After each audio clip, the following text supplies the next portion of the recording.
Abra sua Bíblia aí hoje. Vamos meditar antes da nossa celebração. Tiago, capítulo 3. Abra tua Bíblia em Tiago, capítulo 3.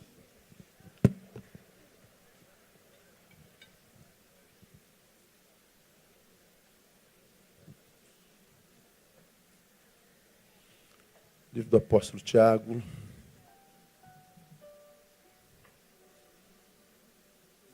Capítulo 3.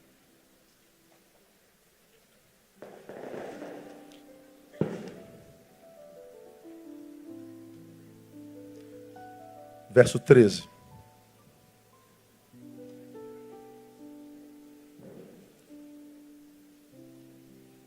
Tiago fala sobre a necessidade de cultivarmos a sabedoria que vem do céu. Não é? E ele diz assim no versículo 13 do capítulo 3 da sua epístola: quem dentre vós é sábio e entendido? Mostre pelo seu bom procedimento as suas obras em mansidão de sabedoria. Mas se tendes amargo ciúme e sentimento faccioso em vosso coração, não vos glorieis, nem mintais contra a verdade. Essa não é a sabedoria que vem do alto, mas é terrena, animal e diabólica. Porque onde há ciúme e sentimento faccioso, aí há confusão e toda obra má. Mas a sabedoria que vem do alto é, primeiramente, pura, depois pacífica, moderada, tratável, cheia de misericórdia e de bons frutos, sem parcialidade, sem hipocrisia. Ora, o fruto da justiça semeia-se em paz para aqueles que promovem a paz. Quero ler mais uma vez o verso 13. Quem dentre vós é sábio e entendido? Isso é uma indagação. Essa pergunta seria uma pergunta muito pertinente para hoje, porque hoje todo mundo é sábio, né? Você entra nas redes sociais, todo mundo sabe de tudo, como eu tenho pregado aqui. Se você bota um tema teológico, vai ter 1 milhão de pessoas comentando o tema teológico. Se você bota um tema sociológico, todo mundo sabe sociologia também. Se você botar um tema de química, todo mundo comenta sobre química. Se você botar sobre política, todo mundo comenta política. Se você botar sobre ciências sociais, todo mundo sabe ciência social. Hoje todo mundo sabe de tudo. E essa é tanta sabedoria que nós construímos essa sociedade maravilhosa que a gente vive hoje. Não é? A gente vê que o conteúdo dessa geração é mentiroso, é pobre, é paupérrimo, em função daquilo no que a gente se transformou. Não é? E aí vem o apóstolo e diz: quem dentre vós é sábio e entendido? Aí ele responde, ele dá uma sugestão: mostre tal sabedoria pelo seu bom procedimento ou pelas suas boas obras, e faça isso em mansidão. Não é? É a pergunta que ele faz: quem dentre vós é sábio? Então o resumo da obra nesse texto é: a sabedoria que ele faz sinônimo de conhecimento de Deus, o conhecimento que Deus dá, a sabedoria que vem de Deus, não se demonstra com ou através de discurso. A sabedoria que vem do alto se demonstra com obras, com vida praticada. Mostre pelo seu bom procedimento. Pode deixar esse texto aí, painel. Mostre pelo seu bom procedimento. Então ele está dizendo, quem de fato é portador do saber de Deus, ou seja, sabedoria de Deus, esse saber não vai transformar você num dedo ligeiro, que comenta tudo, que se mete em tudo, que opina sobre tudo, mesmo sem ter ninguém pedido a opinião. Não vai ser verborrágica, não vai ser discursiva. Essa sabedoria, a que vem de Deus, ela não é abstrata, não. A sabedoria de Deus, ela é demonstrada com obras. A sabedoria de Deus se manifesta de forma que nós conseguimos tocá-la, nós conseguimos mensurá-la, nós conseguimos fotografá-la, nós conseguimos percebê-la. Ela vira vida praticada. É como que se dissesse: se vocês sabem de Deus mesmo, não nos falem dele, façam-nos vê-lo. Essa é uma palavra que é muito pertinente para hoje. Como que se o mundo do lado de fora estivesse olhando para a igreja, que se diz detentora da sabedoria de Deus, Deus está dizendo, através da boca daquela gente, o seguinte: se vocês, povo de Deus, sabem Deus mesmo, se vocês têm sabedoria de Deus, nós não queremos ouvir falar de Deus, nós queremos vê-lo. Não nos falem dele, façam-nos vê-lo. É sobre isso que Tiago está falando. Faz cor a isso a palavra do apóstolo Paulo, quando ele escreve a Timóteo. Não é? Lá em 2 Timóteo, capítulo 2, versículo 5, ele diz, abordando um outro contexto, a mesma coisa. Ele está dizendo: e também, se um atleta lutar nos jogos públicos, não será coroado se não lutar legitimamente.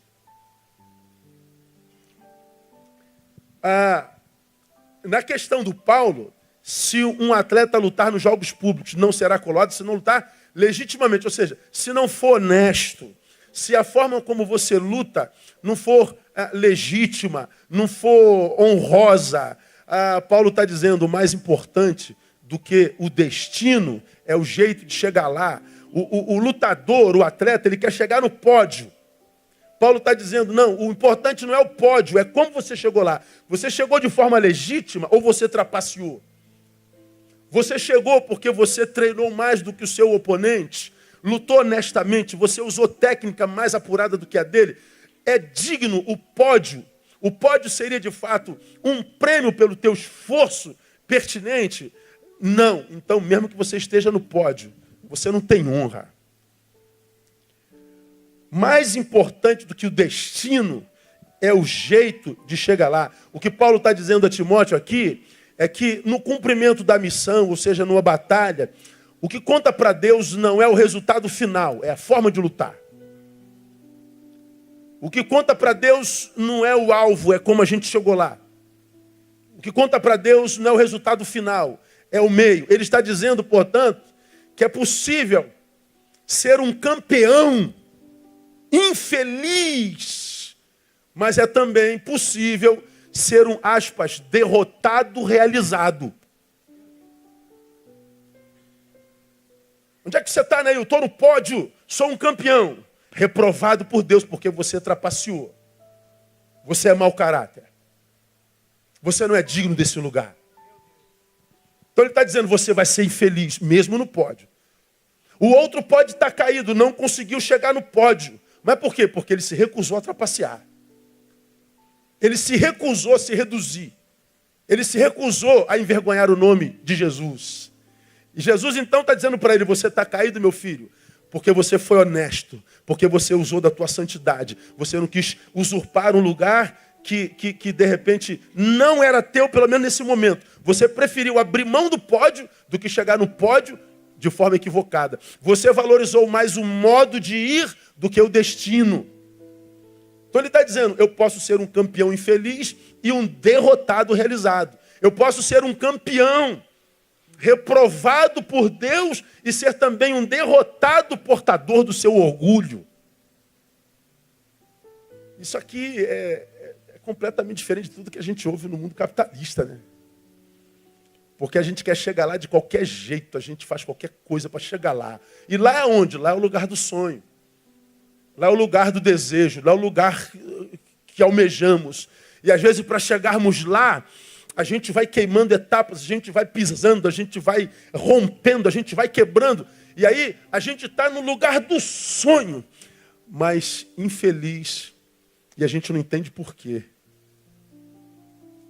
Hoje a gente tem, a gente angariou e a gente continua infeliz e não sabe por quê. É gente que chega lá, quando chega lá tem saudade de cá. Você já me falou sobre isso, né? Vem aquela frasezinha: eu era feliz e não sabia. Eu imaginava que felicidade era um lugar. Qual? O do pódio. Eu achava que felicidade tinha a ver com o feito. Não tem a ver com o feito, não. Tem a ver com a forma como se faz. Não tem a ver com o lugar, não. Tem a ver com a forma como se chega lá. Não importa para Deus o que dá certo, importa para Deus o que é certo. Guarda isso no seu coração. Essa palavra, ela soa muitíssimo estranha em função do que estamos acostumados a ouvir hoje, não é mesmo? Que a gente tem que ser campeão, que a gente tem que vencer, que a gente está só atrás de vitória. Esse versículo explica Porque, portanto, como eu acabei de falar, tantos que chegaram lá continuam infelizes, irrealizados, desmotivados, com a nítida sensação de que ainda falta alguma coisa. Meu Deus, pastor, como é que eu posso estar infeliz? Se eu sonhei a minha vida inteira em estar nesse lugar, se eu sonhei a minha vida inteira em ter isso que eu tenho, se eu sonhei a minha vida inteira em tomar posse disso, como é que eu posso estar infeliz? Porque essa tua riqueza pode representar a tua mais contundente pobreza. Veja o que você quebrou no caminho para chegar onde chegou. Veja quem você desperdiçou no caminho para chegar onde você chegou. Veja quanta ingratidão você semeou. Veja quanta falta de dignidade, de honra você teve que produzir para chegar até aqui. Então você foi se empobrecendo no ser, mas tão profundamente, tão profusamente, que quando você chega na riqueza do ter, o ter não significa nada, porque já não há mais ser para manter aquilo que você tem. Eu acho que essa é uma realidade assim, muito premente, né, meu? A bênção de Deus não está lá. Seja lá onde for, lá. A bênção de Deus está no caminho. A bênção de Deus está na forma como nós caminhamos. Como disse meu amigo Ed René, felicidade não é o lugar onde se chega, é o jeito como se vai. E eu concordo em grau, gênero e número, irmão, porque, como você já me ouviu falar aqui, o meu sonho pode ser chegar no Ed. Isso é um sonho. Eu não tenho a menor noção se eu vou chegar lá ou não. Não faço a menor ideia. Eu não tenho ingerência sobre o futuro. Não faço a menor ideia. Mas se eu estabeleço a minha felicidade no Ed, eu estou dizendo felicidade é um lugar. Ambicionando aquele lugar, felicidade, eu vou queimando este lugar, este lugar, este lugar e mais. E tudo que Deus tinha para mim neste lugar, neste lugar, neste lugar. Eu fui desperdiçando tudo que Deus tinha para mim neste lugar, neste lugar, neste lugar. E eu fui deixando de viver dia após dia. Isso pode ser semanas, isso pode ser anos, porque eu queria chegar nesse lugar. Cheguei nesse lugar e você diz, agora eu sou feliz. Não, não é feliz não. Porque você deixou de viver tanta coisa entre o lugar do sonho e a realização dele, que quando você chega no lugar da realização, você já empobreceu tanto que podem haver 10 Eds aqui, que 10 Eds não serão suficientes para tapar o buraco daquilo que você deixou de viver. Dá para entender isso, minha igreja? Sim ou não? Dá, não dá? É claro, não é? Como eu preguei alguns domingos atrás, nós vivemos num tempo pós-moderno que é de vazio crônico, né? Alguém me pergunta, pastor, de onde vêm esses vazios que nos habitam? Essa angústia, um vazio que nada preenche. De onde vem esse vazio? Eu respondo com facilidade. Esse vazio são vidas não vividas. São vidas desperdiçadas. Foram abraços que deixaram de ser dados. Foram mãos que deixaram de ser estendidas. Foram sorrisos que não foram compartilhados. Foram perdões que foram sonegados. Foi a oportunidade de servir que foi desperdiçado. Encontros que deixaram de ser feitos por causa de mágoa, amargura, tristeza, ausência de perdão. Vidas não vividas. E essas vidas não vividas, elas vão somatizando em nós enquanto vazio, que quando a gente chega lá na frente, a gente tem tudo, mas o tudo não basta. Buraco. E preencher buracos, produtos de vidas não vividas, é quase uma impossibilidade. Só em Deus. Então, esse vazio é vida não compartilhada, vida não compartilhada. Autentica isso a Tiago e a Paulo, Salmo 23:3, que nós acabamos de ler, que diz, guia-me pelas veredas da justiça por amor do seu nome. O salmista está dizendo, Deus, eu quero que tu me guies, mas não é de qualquer jeito, eu quero ir pela vereda da justiça. Como quem diz, eu quero chegar lá, mas não quero chegar de qualquer jeito não, eu quero ir pelo modo justo.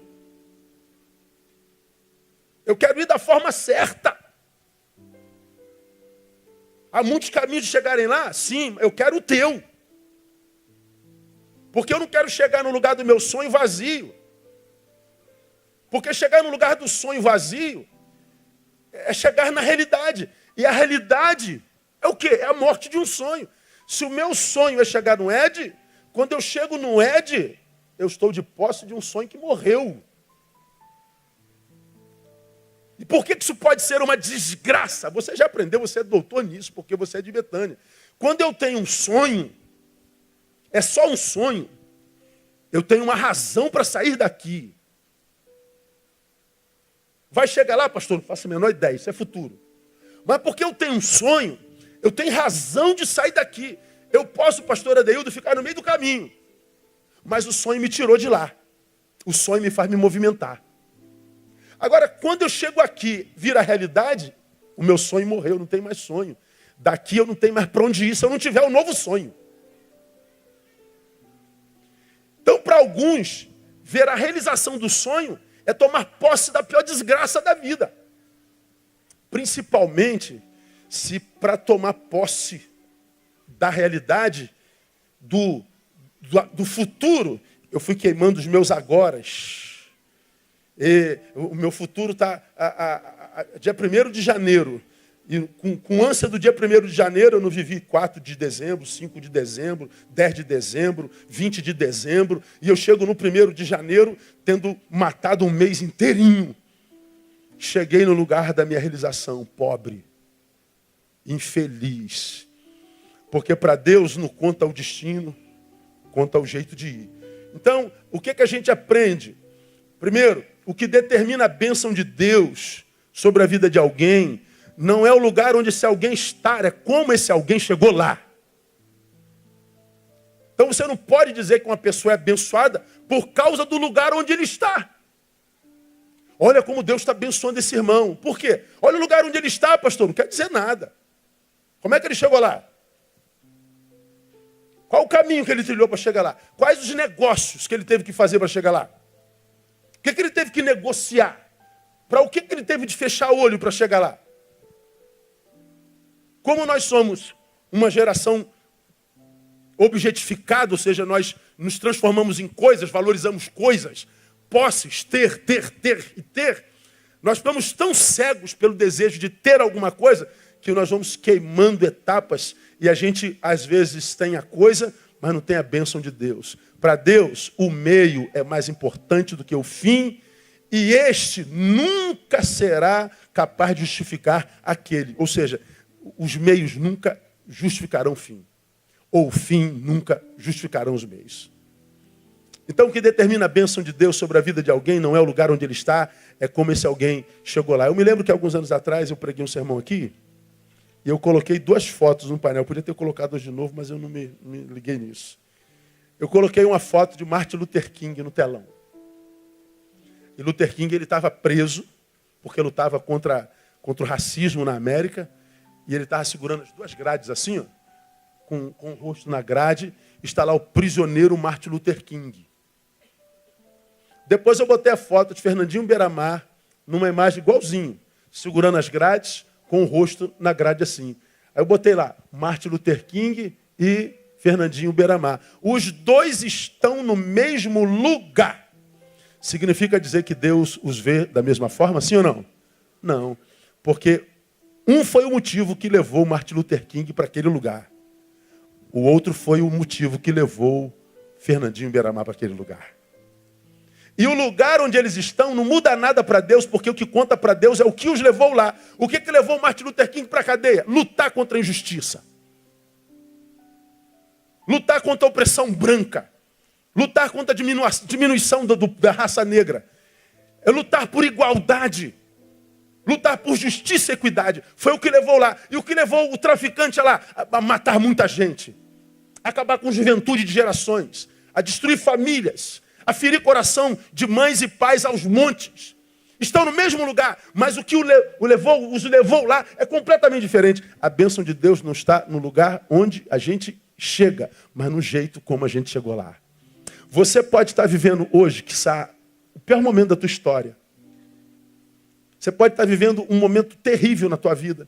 E você olhando para a circunstância diz, Deus me abandonou. Não, você pode estar exatamente por causa da tua justiça. Como Daniel, já falamos sobre Daniel aqui. Inveja fizeram com que alguns amigos de Daniel roubassem o coração do rei e criasse um edito ou um edito, como você quiser, que proibisse qualquer um de orar a um Deus que não ao do rei ou ao rei. Porque eles sabiam que Daniel orava ao Senhor 3 vezes ao dia naquela janela. Então a única forma da gente destruir Daniel é através da sua fé. Através da relação com o seu Deus. Eles criaram um edito, agora a gente pega Daniel. E aí eles criaram a bendita da lei, e a despeito da lei, Daniel foi orar. Daniel foi preso. Daniel foi jogado junto com os seus, depois de algum tempo, na bendita da fornalha. Na cova dos leões, melhor dizendo, isso foi anterior.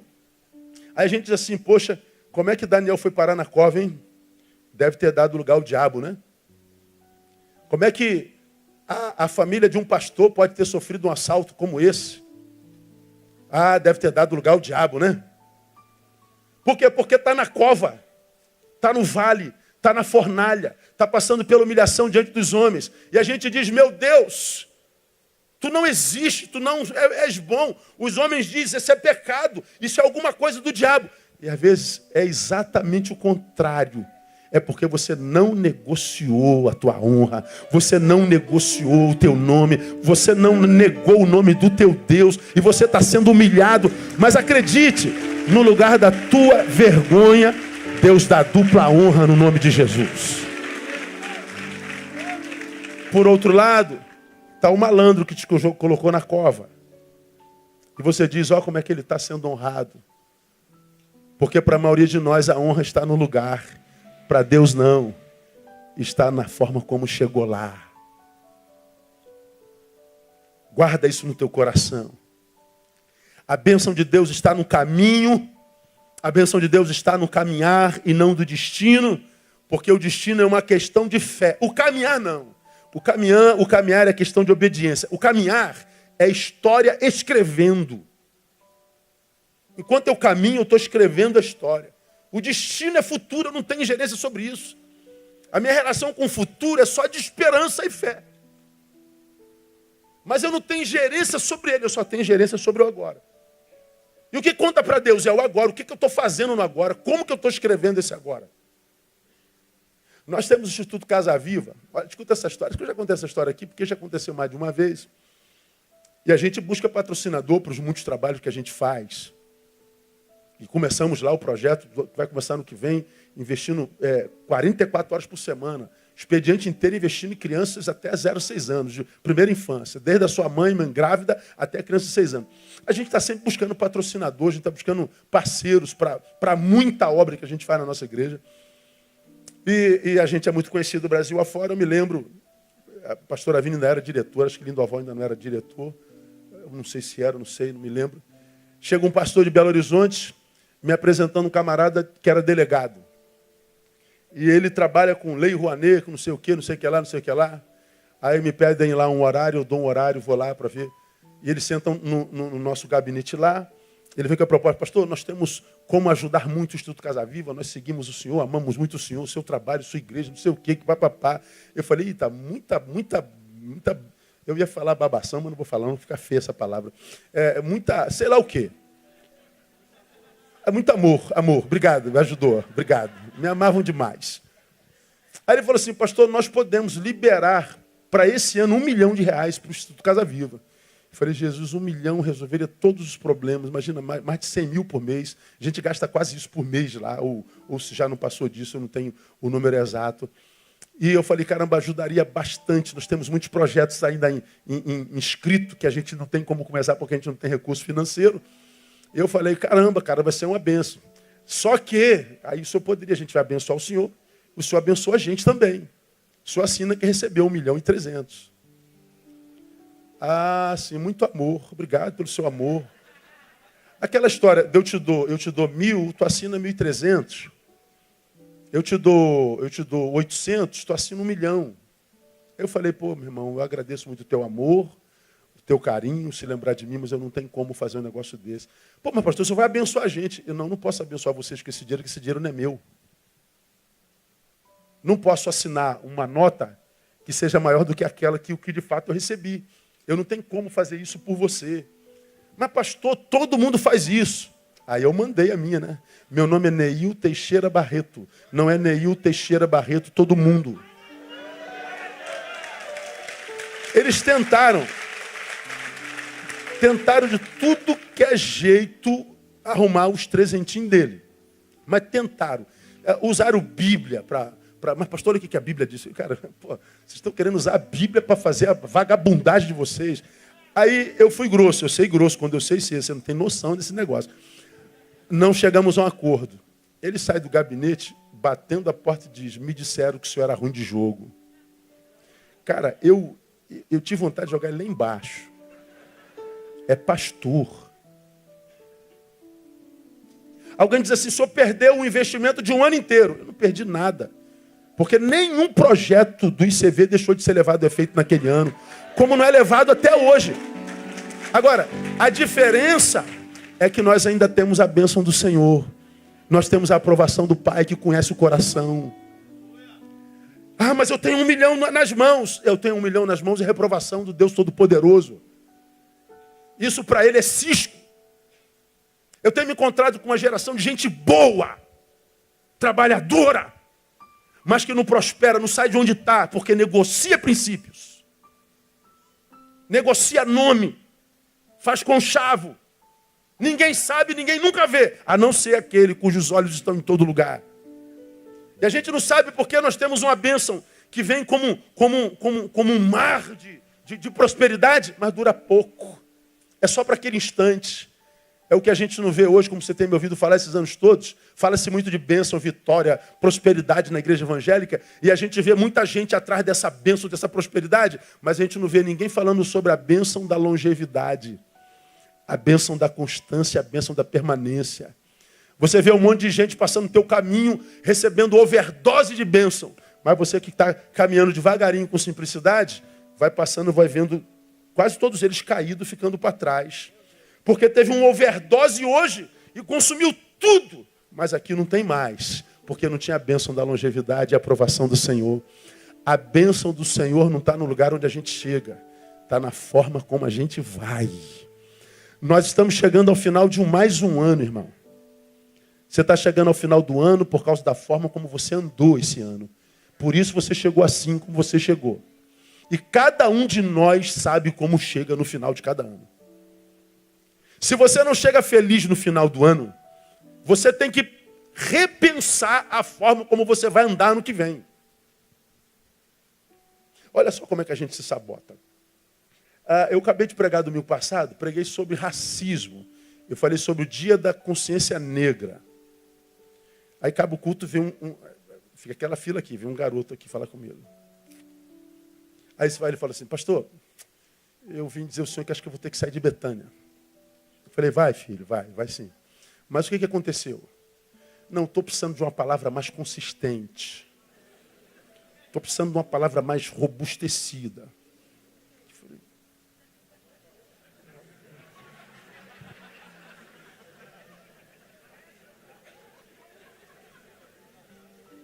Então, tudo bem. Eu não me acho a cereja do bolo, não. Mas deixa eu te contar a história. Eu venho lutando contra a depressão há anos. Complexo de inferioridade anos. Tentou uma faculdade, tentou outra, não deu. Não consegue se ajeitar consigo mesmo, não consegue se alocar, não consegue se encontrar no mundo. Aí, por agora, começou filosofia, está com o 3º mês de filosofia. Aí, não, porque agora eu estou lendo Nietzsche, estou lendo os pensadores, e não é qualquer palavra que me alimenta.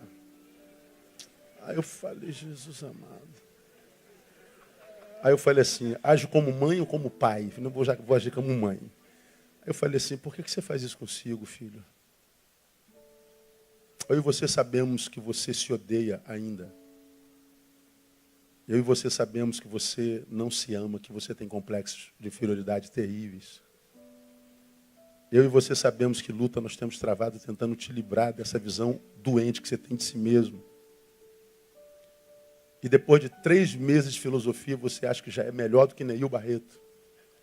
Você já acha que é a cereja do bolo com 3 meses de faculdade, você acredita mesmo que você é isso que você está dizendo a seu respeito? Não é a mim que você diminui, eu já estou resolvido comigo, já tem 40 anos, cara. Eu já sei quem sou, quando eu olho no espelho, eu sei o que eu estou vendo.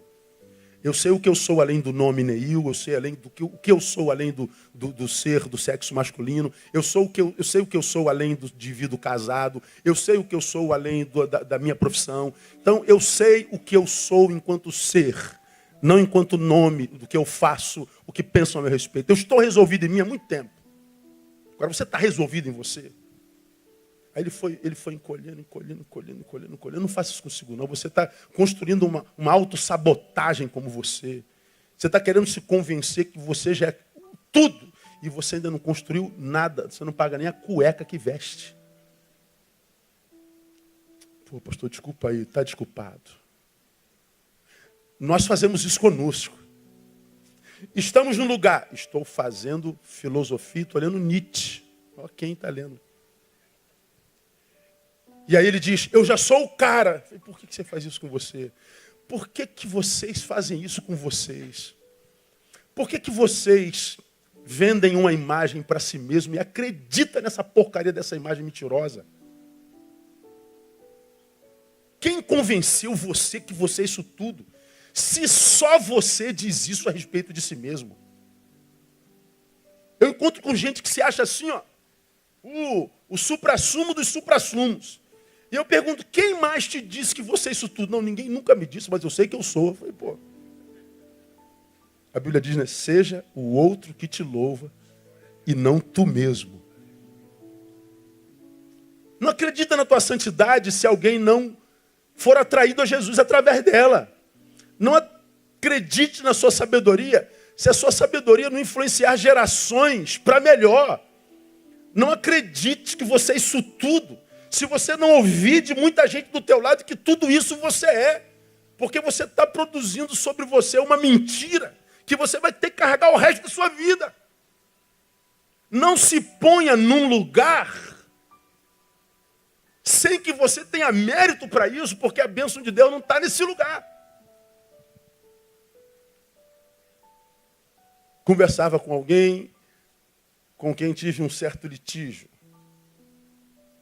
E esse alguém que diz que a gente tem litígio, a gente tem sempre culpado. Aí eu escrevi assim, não, você está 100% certo.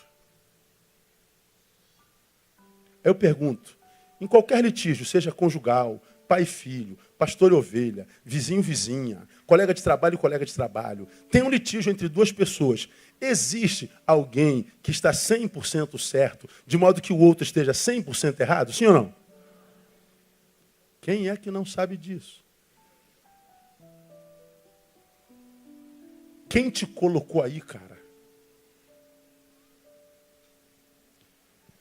A bênção de Deus está no caminho e não está no caminho e no caminhar. Pensar sobre isso e assim me faz lembrar, por exemplo, de Daniel, só para trazer a sua memória de volta. Você lembra que quando a gente lê Daniel, no capítulo 1, que começa a contar a história de Daniel, no versículo 2, a respeito de Daniel e seu povo, diz assim, olha, presta atenção. E o Senhor lhe entregou nas mãos de Jeoiaquim, rei de Judá, e uma parte dos vasos da casa de Deus. Ou seja, Daniel foi cativo, foi para o cativeiro, foi para a cadeia, digamos assim, existencial, e diz que quem entregou Daniel e o seu povo a Jeoiaquim, ou seja, ao inimigo, foi o Senhor. E o Senhor lhe entregou nas mãos de Jeoiaquim. Pô, como é que Deus pode entregar alguém seu na mão do inimigo? Aí você fala assim, pô, se eu cair na mão do inimigo, isso é uma maldição. Mas quem foi que me entregou na mão do inimigo? Foi o Senhor. Se é o Senhor que me entrega na mão do inimigo, o que conta? Estar na mão do inimigo ou ter sido trazido pelo Senhor? Ter sido trazido pelo Senhor. Se foi o Senhor quem me trouxe, ainda que eu esteja na mão do Senhor, na mão do inimigo, isso é maldição ou é bendição? É bênção. Porque o que conta a bênção do Senhor não é o lugar onde eu estou, É a forma como eu cheguei lá. Como é que você chegou, Daniel, aí na mão de Jeoiaquim? Foi Deus que me trouxe. Se foi Deus que te trouxe, então mesmo no inferno, você está no lugar da bênção do Senhor. Então eu chamei isso aqui de maldição bendita. Agora existe um outro versículo, que é o outro, que o rei inimigo disse assim para o seu conservo: olha, traz alguns meninos lá dos escravos para me servir no palácio. Mas tem que ser gente bonita, inteligente, gente forte, gente saudável. Escolha os melhores lá. Aí diz o texto assim, que ele escolheu alguns, e entre eles Daniel. Esses que foram tirados do meio dos escravos para servir no palácio, iam comer o que o rei comia, ia beber o que o rei bebia, ia dormir no palácio onde o rei dorme. Ou seja, eles estavam no meio dos escravos e eles seriam tirados do meio dos escravos para ser colocados no lugar onde está o rei, inimigo. Daniel foi junto. Quando colocaram a comida, Daniel, diz assim o texto, versículo 8, Daniel, porém, propôs no seu coração não se contaminar com a porção das iguarias do rei, nem com o vinho que ele bebia. Portanto, pediu ao chefe dos eunucos que lhe concedesse não se contaminar. Olha só. Primeiro caso, Deus entrega na mão do inimigo. Então está no cativeiro. Mas quem me trouxe para o cativeiro? Foi Deus. Maldição bendita. No cativeiro, eles são tirados para servir no palácio do rei. Se é o crente contemporâneo da teologia da prosperidade, veja como Deus me honra mesmo no cativeiro. Veja como Deus me honra mesmo aqui no lugar da vergonha. Ele me colocou para comer as iguarias do rei. Agora, quem foi que tirou de cativeiro e botou no palácio? Foi o inimigo. Daniel entende isso e diz assim, olha, eu estou no palácio porque eu não tenho escolha. Mas no palácio eu quero pedir autorização para não comer o que o rei come. Para não me contaminar com as iguarias do rei. Porque isso aqui tem cara de bênção. Isso aqui tem cheiro de bênção. Isso aqui tem aparência de prosperidade e honra. Mas quem me trouxe para cá foi o inimigo. Então isso aqui é uma bênção, mas uma bênção maldita.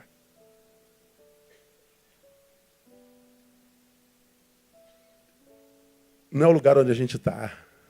É quem nos levou lá. É como a gente chegou lá. Você me viu pregando aqui sobre um dos versículos mais emblemáticos na Bíblia Sagrada, que fala que Jesus, tendo sido levado pelo Espírito Santo ao deserto para ser tentado pelo diabo. Jesus foi levado pelo Espírito Santo ao deserto para ser tentado pelo diabo. Eu falei, peraí, para, que eu não estou entendendo. Jesus foi levado para onde? Ao deserto, lugar que ninguém quer estar. Para quê mesmo? Para ser tentado pelo diabo. Pelo amor de Deus. Deserto já é ruim, com o diabo é pior ainda. Quem levou ele lá? Foi o Espírito Santo. Então está resolvido. Porque se é o Espírito Santo quem leva, eu posso estar no deserto, na presença do diabo. Aquele lugar vai ser lugar de honra e vai ser lugar de bênção. Agora, ser levado aos altares, aos palácios, não pelo Espírito Santo, é estar num céu diabólico. E o que a gente vê hoje é uma geração de gente em céus diabólicos. Gente que vive belezas maquiadas, que é só beleza do lado de fora. São príncipes e princesas do lado de dentro, mendigos existenciais do lado de dentro. Princesas e príncipes do lado de fora, mendigos do lado de dentro. Porque não se preocupam com o jeito de ir, se preocupa com o lugar aonde está. Irmãos, eu como pastor aqui dessa multidão, conheço muita gente. Eu poderia pensar algum de vocês assim, ó. Fala assim, como você era uma bênção, minha filha, quando você não tinha esse dinheiro todo, quando você não tinha passado nesse concurso, quando você não tinha isso tudo. Você era uma bênção. Mas agora você tem isso tudo, Deus não pode mais contar contigo para porcaria nenhuma. Bom seria que o Senhor tirasse tudo isso de você de novo. Claro que eu não vou falar isso, eu só penso, viu? Nem oro para isso não. Quantos que estavam na presença do Senhor pedindo ao Senhor um varão, pedindo um homem de Deus, uma mulher de Deus, e enquanto pediu um homem de Deus, uma mulher de Deus, sem o homem e sem a mulher, Deus podia contar com ele e com ela. Chegou o homem, Deus perdeu a mulher. Chegou a mulher, Deus perdeu o homem. Aí eu digo, meu Deus, Senhor, acaba com esse casamento logo uma vez e traz ele para a tua presença de novo. Claro, eu só penso, eu não oro não, fique tranquilo, viu, irmão? Quantos de vocês, moleques aqui, ó, pré-adolescentes, orando para pedir a Deus para passar no concurso, pagaram a faculdade, acabaram a faculdade, viraram um doutor. E Deus não pode mais contar com você. Você é um ilustre visitante na casa de Deus. Se assenta nos últimos bancos, a gente nem vê, porque o doutor não está na presença de Deus. Mas o moleque que tinha um sonho de ser doutor, esse moleque buscava o Senhor. Acontece isso ou não, meu irmão?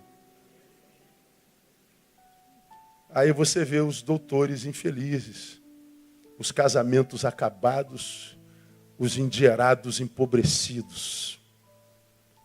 Porque valorizaram mais o lugar onde estão do que a forma quando chegaram lá. Se esqueceram de quem colocou vocês aí. Se esqueceram de quem lhe deu dom, de quem lhe deu sabedoria. E a gente se entristece. Mas eu não tenho nada a ver com isso. É só um bisuzinho de Deus para você. Então, o que a gente aprendeu? Vamos caminhar para o final. O que determina a bênção de Deus sobre a vida de alguém não é o lugar onde esse alguém está, é como esse alguém chegou lá.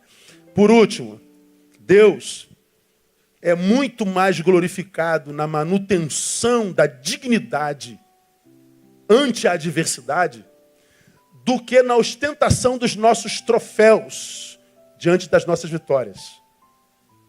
Como é que Deus é mais glorificado? Quando eu pego o meu troféu e ostento, veja como eu sou campeão? Ou quando mesmo tendo perdido, eu faço manutenção da dignidade. Quem sabe como Jó, o Senhor o deu, o Senhor o tomou, mas bendito seja o nome do Senhor. Eu continuo sendo adorador, meu Pai. Deus é muito mais glorificado diante da nossa dignidade, mesmo diante da derrota, do que na ostentação dos nossos troféus. É o que nos ensina, né? Hebreus 11, na Galeria da Fé, no versículo 6. Deus fala sobre um tipo de gente, que você já ouviu falar aqui. Mas agora, falando a respeito deles, desejam uma pátria melhor, isto é, celestial. Olha só.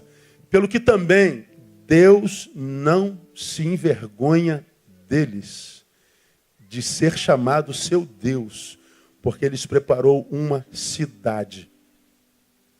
Quem são estes para quem a Bíblia diz, Deus não tem vergonha de ser chamado Deus deles? Estes, pastor, são aqueles caras que fizeram coisas grandiosas pela fé. Não. São estes do versículo 13. Ó. Todos esses morreram na fé sem ter alcançado a promessa. Mas tendo-as visto de longe saudado, confessaram que eram estrangeiros e peregrinos na terra. É gente que trabalhou, labutou, mas eles não tomaram posse da promessa. À luz do homem contemporâneo, bando de derrotado. Trabalhou e não chegou lá. Trabalhou, mas não alcançou a promessa. Então aqui só para desconstruir um jargão, tem um jargão entre os evangélicos. Olha, se Deus prometeu, você não morre enquanto não acontecer, irmão. E já tem música, tem um monte de gente que fala isso aí. Aonde é que vem isso? Aqui está dizendo que é o seguinte, Deus prometeu e eles morreram sem alcançar a promessa. E está dizendo que Deus não se envergonha de ser chamado seu Deus. Por quê? Porque a promessa era um lugar. Eles não chegaram naquele lugar. Como Moisés, que não chegou em Canaã, terra prometida. Mas diz que Deus continua amando e tendo orgulho deles. Por quê? Porque a relação com eles não estava firmada na promessa, mas na comunhão de ambos. Eles não faziam questão de chegar lá. Por quê? Porque eles estavam na presença de Deus. O resultado não era o seu objetivo final. Seu sonho era estar na presença de Deus. A gente volta a falar de Moisés. Lembra, já preguei sobre isso aqui. Moisés, eu vou mandar um anjo na frente do povo, mas eu mesmo não vou com vocês não. Mas eu vou mandar um cara poderoso, mandar um anjão. Mandar um querumbizão. E fique tranquilo que o cara é brabo, vai contigo.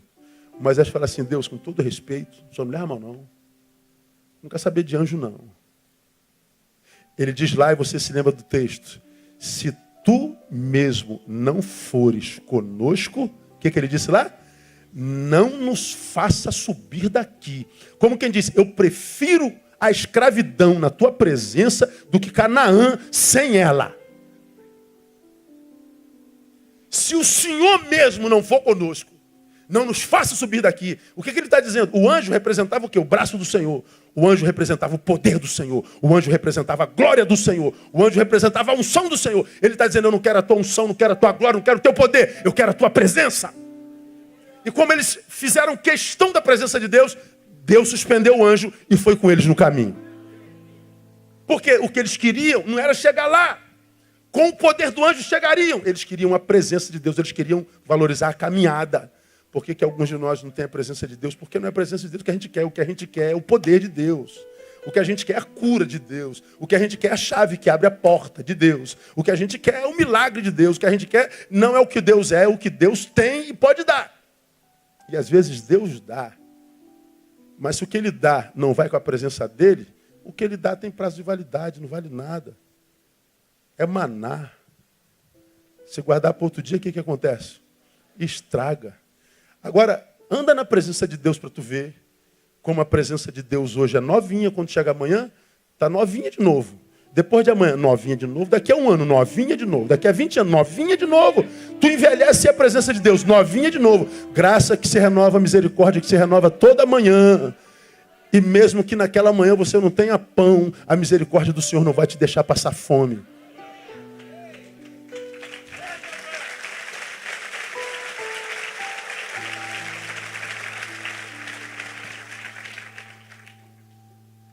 Se o orgulho de Deus sobre eles não está no resultado, não está na vitória, onde é que estaria, irmão? Na integridade, na dignidade mantidas na adversidade.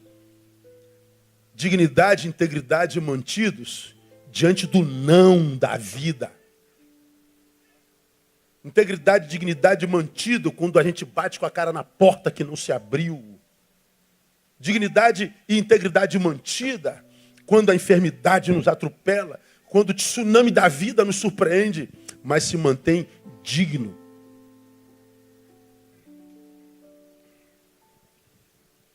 Se você ler 36, 38, tem outro exemplo. Ou seja, o produto final da fé, irmão, não é a vitória, é a dignidade.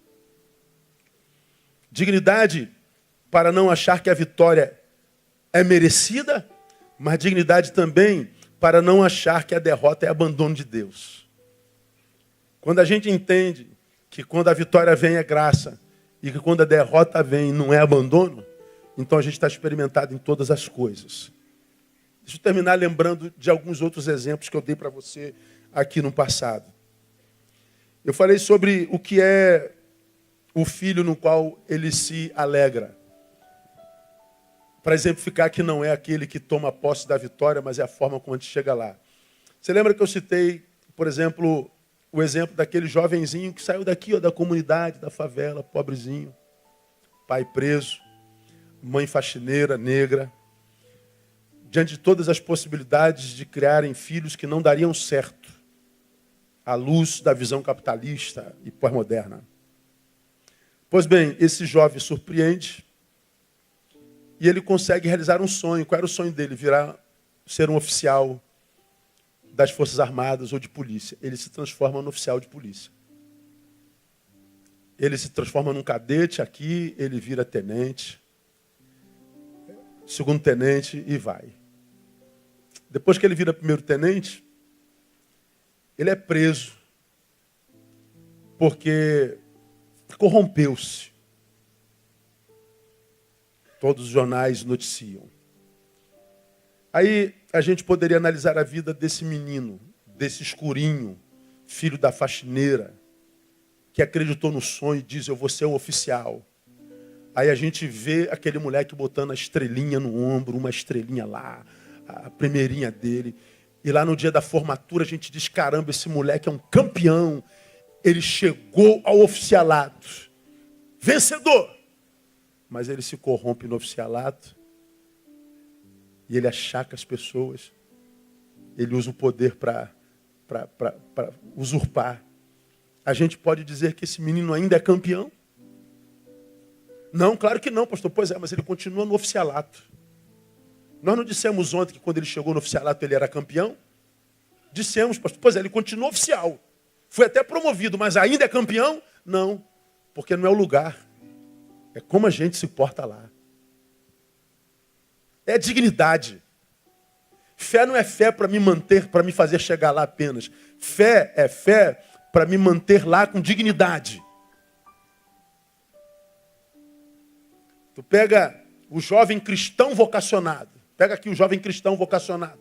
Quer ser pastor. Aí ele vira pastor. Mas o que acontece? Ele abusa do poder que tem, se locupleta do cargo, vira dono e enriquece. Ainda é vencedor? Não, não é. Porque é possível que a fé o tenha levado até lá, mas essa fé não amadureceu para mantê-lo digno, derrotado. A fé, mais do que nos transportar a um lugar, o de honra, nos preserva a essência. E é na essência preservada que Deus continua a nos abençoar num lugar, independente que lugar seja ele. Então, minha irmã, meu irmão, eu queria deixar essa palavra de reflexão para a gente nessa noite. Estamos chegando ao final de mais um mês, de mais um ano. Vai chegar dia 31, você vai colocar diante do Senhor os teus sonhos. É um tempo que a gente se permite restaurar sonhos e projetos. Quando você fizer isso no final do ano, se você é como eu, você usa dezembro, já começar a pensar no 2018. Se você vive a experiência que eu vivo, eu tiro férias em janeiro eu tiro um tempo só para mim, para fazer uma análise do que eu fui no ano passado, no ano anterior. Como você já aprendeu aqui, é o tal do examine-se, pois, a si mesmo. No final do ano, no iníciozinho dele, quando você tem tempo, seria legal que você chegasse ao final do ano e se colocasse daquele que você era no início do ano e se fizesse algumas perguntas. E aí, Neil, você chega ao final do ano melhor do que quando o iniciou? Como é que eu vou saber isso, pastor?